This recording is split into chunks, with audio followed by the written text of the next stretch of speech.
Hoje é um dia de muita expectativa porque tem mudança a partir de amanhã no Plano São Paulo, né? Alguns segmentos aí que estavam proibidos de funcionar vão poder funcionar ainda com restrições, né, Bruna Barbosa? Bom dia para você. Bom dia, Pedro. Bom dia, Thaís. A todos que nos acompanham. É a tal fase de transição que o estado de São Paulo vive. Amanhã começa a segunda parte.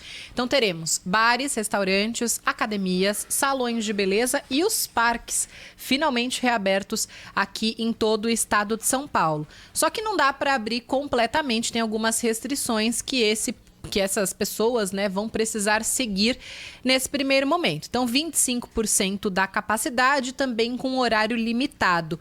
Os bares, eles também vão poder permanecer abertos, só que eles precisam funcionar como restaurante. Então, precisa ter ali entrega, né, de almoço, jantar, algo ali relacionado à comida com público sentado e distanciamento. Então, nada de ninguém ali em porta de bar, em pé, tomando isso por enquanto, não estará permitido aqui em São Paulo. Eu tenho certeza que vocês, que os nossos ouvintes, o que mais a gente faz quando a gente olha as redes sociais é, de repente, encontrar ali um bar, um restaurante que a gente frequentava antes da pandemia, né, Thaís? E aí você olha um post, uma publicação deles falando, olha, vamos fechar as portas, ou então não vamos reabrir nesse esquema a partir de amanhã. Muitos. Eu adoro seguir perfil de restaurante no Instagram, Bruna. Aqueles pratos maravilhosos, assim, dá água na boca, não é?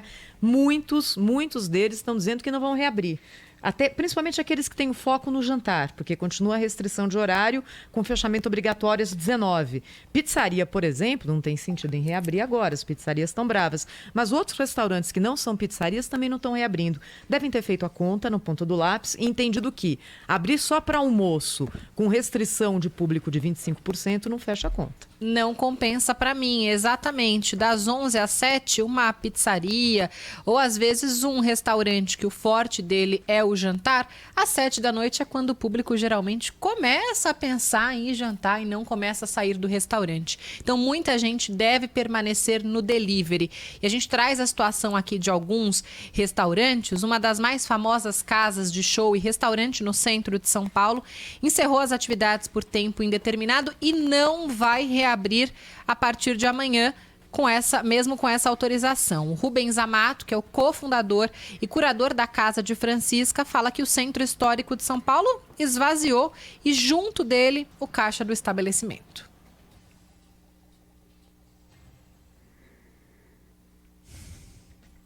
Teve uma debandada muito grande ali do centro, vários escritórios e órgãos públicos ou saíram de lá ou estão em regime de home office. O nosso almoço, por exemplo, foi muito prejudicado, né? A gente tentou reabrir e o público habitual não está mais frequentando o centro. Além disso, teve sim um aumento muito grande de miséria, de violência, né? E olha, em um ano de pandemia, as dívidas desses restaurantes só aumentam. Nesse caso não é diferente. O jeito que o Rubens encontrou para driblar essa situação, para pelo menos pagar as contas básicas, foi fazer uma vaquinha. A gente, ao longo dos anos, acabou se mudando para o Centro Histórico de São Paulo, em um palacete incrível, tombado e restaurado, que já foi conhecido como Esquina Musical de São Paulo. Lá abrigou a primeira loja de instrumentos da cidade, pouco mais de 12 meses, praticamente sem receita alguma, né? E para manter a casa viva e a maior parte da equipe, a gente foi acumulando uma dívida muito grande. Então, a gente anunciou uma campanha de financiamento coletivo. É um projeto que convida as pessoas que prestigiam o projeto da casa a uma relação de participação e reconstrução a médio prazo. Essa é a mesma situação do Júlio César de Oliveira, ou o Julinho, para quem frequentava o bar do Julinho em Pinheiros. Já foi nesse, Pedro, no bar do Julinho? Não conheço não, onde é? Nunca foi? Em Pinheiros. Pinheiros. Exatamente, bar famoso ali na região. Ele é músico, vive da noite há mais de 40 anos, metade disso à frente desse espaço em Pinheiros, que costumava receber mais ou menos 180 pessoas por dia. Sem as rodas de samba, sem o papo entre amigos, o bar do Julinho vai continuar fechado. A priori, eu não reabriria porque na flexibilização passada, eu reabri e acabei ficando no vermelho do mesmo jeito, entendeu? Aos domingos era o meu melhor dia, né? Que era a madrugada. Já estava ficando bom às quartas-feiras, né? Para esse tipo de bar aqui, sobretudo, pior ainda, né? Porque eu não sou um bar aberto, mesinhas para fora. Ele aconteceu por conta do meu produto, que é música ao vivo, né?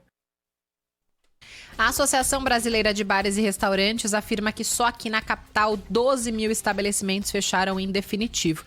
E o que a gente tem de informação, Thaís e Pedro, é de que a Abrazel está solicitando e tentando com o governo de São Paulo aquele escalonamento no funcionamento, como a gente viu na primeira etapa da quarentena. Então, fazendo com que os bares possam diluir esse horário permitido, faz um período da manhã e um período à noite um pouco mais amplo, para que consigam também pegar o público do jantar, no caso dos restaurantes. Isso talvez seja possível em São Paulo somente quando todo o estado sair do toque mais restritivo, o toque de recolher, que hoje vigora. Então, por isso que os restaurantes não poderão funcionar à noite. Tá bom, então. Obrigada, Bruna Bar